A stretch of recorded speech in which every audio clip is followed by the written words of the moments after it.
Hello, everyone, and welcome along to the debrief over on the Blood Red channel. We are live after Liverpool beat Manchester United 7-0 at Anfield in the Premier League. An unbelievable performance, an unbelievable result, absolute dreamland for Liverpool if Carlsberg did weekends. I'm joined live, as I said, by Theo Squires from Anfield. Theo, I did just temporarily mute you during my intro because the tunes are blasting at Anfield, aren't they? After an unbelievable performance. I've just stopped conveniently on cue there, but Theo, talk us through that one. Where to start? We're in seventh heaven. Liverpool have been waiting all season for that. Like last year, they nearly won everything. They treated us to a 4-0 against Manchester United, a 5-0 against Manchester United. And after the 4-0, Ralph Rangnick came out and said, United are 6 years behind Liverpool. They need 10 signings. Obviously, this year, United, they've had a better season than Liverpool. Liverpool have been transitioned. They're aging. They've fallen apart. And United, we're told, are going for a Premier League title and they're going for the quadruple. Do me a favour. They are miles behind Liverpool, Sid.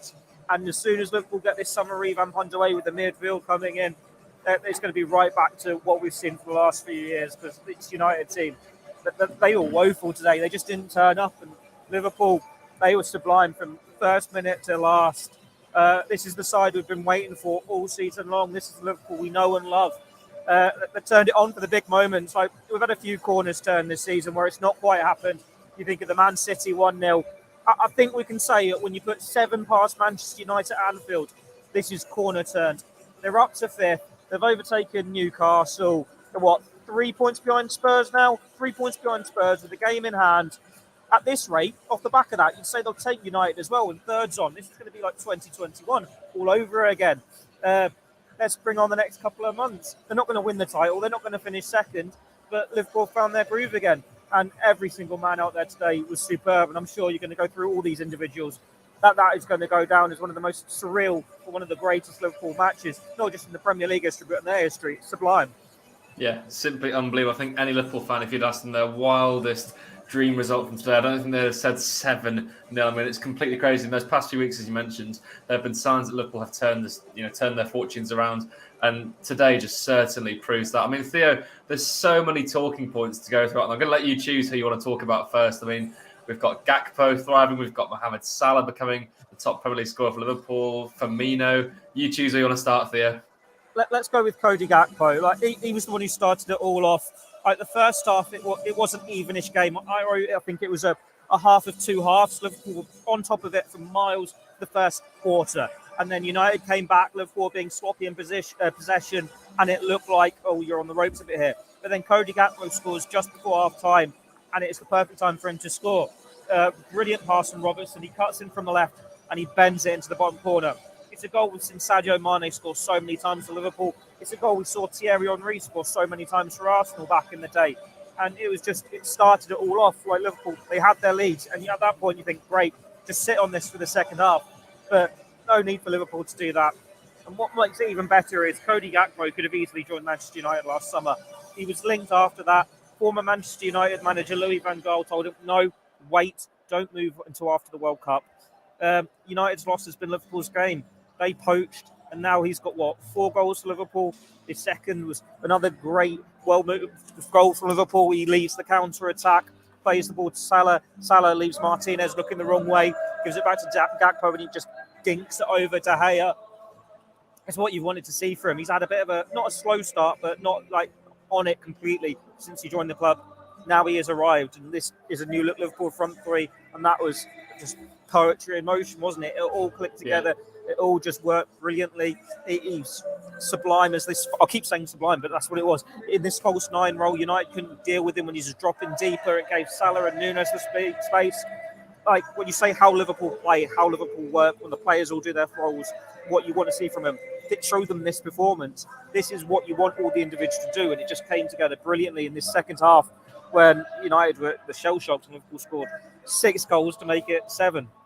Yeah, absolutely incredible. I'll stay with Gakpo though, because as you mentioned, the first finish, lovely curled one, and it was such an important goal at the time because United were in the game strangely in the first half.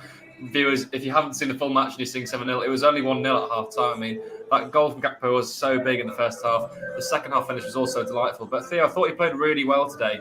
He was almost sort of deeper, playing like a number 10 in the diamond at times, wasn't he? I mean, he's really, really thriving in that role, isn't he? Yeah, he was.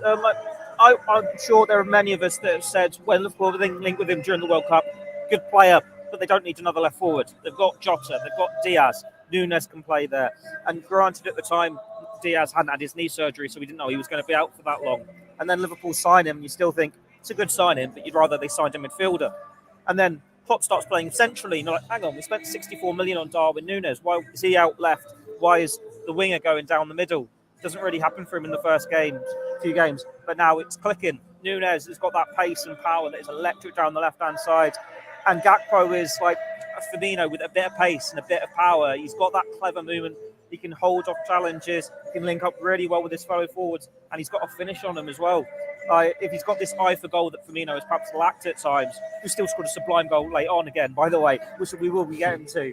But yeah, he's just added that little bit more. It's still early days for him, but there's not many better ways to welcome yourself to Anfield, introduce yourself to this crowd. He scored a few good goals, but that's what his first goals at Anfield in the derby, and then he's got the brace today. He scored against Newcastle. At this rate, he's scoring the goals against Liverpool in the top four. Yeah, absolutely. It's all clicking now. And I was, aside from the goals, I thought he played absolutely brilliantly in build-up play, the movement he'd had, the positions he dropped into, absolutely perfect from him. But the man to his right-hand side, Theo, we've got to talk about Mohamed Salah, haven't we? He's now become Liverpool's all-time top scorer in the Premier League, overtaking Robbie Fowler. He was a different class today, wasn't he? Yeah, it's one where I think he had like 9 goals in his last 4 or 5 appearances against Manchester United. He loves facing them. And remember, there was a 0-0 during the pandemic at Anfield where Luke Shaw did really well against him. And everyone said, Salah's on the decline. This shows how good Luke Shaw is. I think Salah's had him on toast pretty much every time he's faced off against him since. And it's no surprise he's got these goals again today. Shaw just couldn't get near him. And United were nasty when it was going against him. They were kicking out, they're being late with challenges, and just fortunately there's no bad injuries that we know of. No one had to come off because of injury, but Shaw couldn't hack it.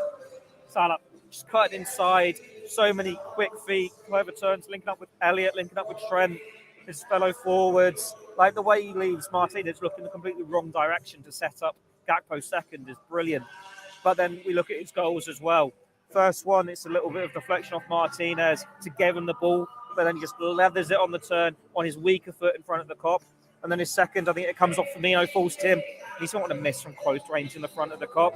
He is now Liverpool's all-time leading goal scorer in the Premier League, and he fully deserves it. You'd imagine he's going to break many more records for the rest of his Liverpool career. And while the likes of, say, Ian Rush and Roger Hunt will probably be beyond him, if we're being honest, from the all-time charts, being the all-time Premier League scorers, the one for him. And come on, he'll probably break the 200-goal barrier. And he is a modern Liverpool legend. We've had to wave goodbye to Sadio Mane, waving goodbye to Roberto Firmino in a couple of months. Thankfully, Salah's staying, and he's still writing these great chapters into his Liverpool story and his Liverpool legend. Yeah, I think you could even get rid of the modern day on that. I think he is absolutely a Liverpool legend, and he's, if we didn't need any more reassurance, he's definitely reassured us of that today. We've nicely segued there, Theo, into the next part about Roberto Firmino. What a moment for him coming on and getting that goal. I mean, everyone today, that was what they came in to see, wasn't it? A Roberto Firmino goal after the news that broke, and what a delight to see it happen. Yeah, it was one we all wanted, and when Liverpool scored that many when he comes on, you think, go on, Bobby, go and get your goal. Go and get the cheers. And, Si Senor was sung repeatedly throughout the afternoon anyway, before he was even warming up. And then when he comes on, you just know this is a party atmosphere now. This is carnival for him. I think we're going to get 2 months of this now, because his Liverpool career is by nowhere means finished yet. But it's a good little pass from Salah to play him in. And you look at it, it's like, how many times have we seen Bobby just put his foot on that and try and backheel it to Diogo Jota or something? Nah, he doesn't want to backheel that. He doesn't want the assist. He's this time he wants that the goal. he holds his foot on it, and then he just looks at the goal, sees where the keeper is, puts it through his legs, and then he's celebrating wildly. Hopefully there's a few more goals to come, but he's another. He's a Liverpool legend, and it's one where there was a time when United at Anfield, Firmino's one of the first names on the team sheet. Those days aren't here anymore. That is part of the reason why he's leaving. But if he can still provide the goals and the assists as this squad option for a couple of months, go and write off and be a legend somewhere else next season. But yeah, it's a great story for him today, and it's another narrative I think if we could have picked it, from the media point of view before the game, you want Salah to get that goal scoring record. You want Gakpo and Nunez to score because they could have been Manchester United players, and you want Firmino to score because of the farewell tour that is now starting. We've boxed it all off. Yeah, you've done the maths there, Theo. Absolutely right. What a moment for Firmino. I mean, fairy tale stuff for him. Really wasn't. But you mentioned Nunez there, maybe the forgotten man of that front line today, because the others have such strong storylines, I suppose, don't they? But Nunez was very impressive. A couple of assists to his name as well. Really, really strong performance from him that was needed. Yeah, he was one of the players that probably played worse in the first half. It just wasn't working for him. I think he was in a slightly different role. Like normally we see him on the left, cutting inside and really attacking that fullback. But today they wanted him more central, competing with Varane and Martinez, probably because he's got that height on Martinez. Yeah. And it took him a little while to get going, to get used to it. But then he gets his 2 goals and he's a completely different player in that second half. The first goal, it's like a lovely little cross from Elliott and he's not going to miss that header. But the second header is it's a superb header. Henderson recovers a free kick, puts it back in, and it's just one of those little glancing ones across goal into the far corner. That's why Liverpool signed this like traditional number 9 who doesn't play anywhere near like a traditional number 9, just looks like one. But those are the sorts of goals. The fact that he is this nuisance in the box, he's got a little bit of everything. He's still very raw. There's still glimpses of him, maybe losing his heads at time. There was one where Luke Shaw had a little nibble at him. And Salah did really well to just grab him to stop him kicking out because it could have been a red card or at least more than the telling off that he did get. But yeah, there's a reason why he's one of the first players that how his name chanted by the coffee. He's a firm fan favourite. And he must be, nearly 14 goals now this season, 15, something like that. He'll break the 20-goal barrier, you'd imagine, this year. Yeah, absolutely. I mean, as you say, playing on that inside role really impressed me. I also like that Andy Robertson overlapped so much with Henderson on that left-hand side. It gave Robertson a lot more freedom to go forward. Also, Nunez pushing inside, really impressive playing on the left-hand side. But as a defensive point of view, United did have their chances. But I think Liverpool, the forgotten story today is the clean sheet. It's another clean sheet. I believe that's 5 in a row. Correct me if I'm wrong, Theo, is it? 5 in a row in the Premier League. Clean. Exactly. That's going to be the one that's swept under the carpet. There were 5 clean sheets in the Premier League in a row against the United side who definitely have attacking threat. It was a very comprehensive display from the back four, wasn't it?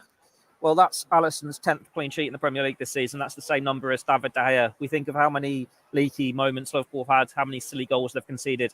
He's now joint 3rd in the race for the Golden Glove, and he's only a couple off Nick Pope, who's leading it. It'll be so surreal if a season as poor as they had for the majority, and they go and still win the Golden Glove award, still get into the top 4. Fair play. It's one where putting Konate back with Van Dijk, as we saw in midweek, it's added that little bit more solidity to the back 4. They've got a bit of everything, like we're saying about the forwards now with that pace and power.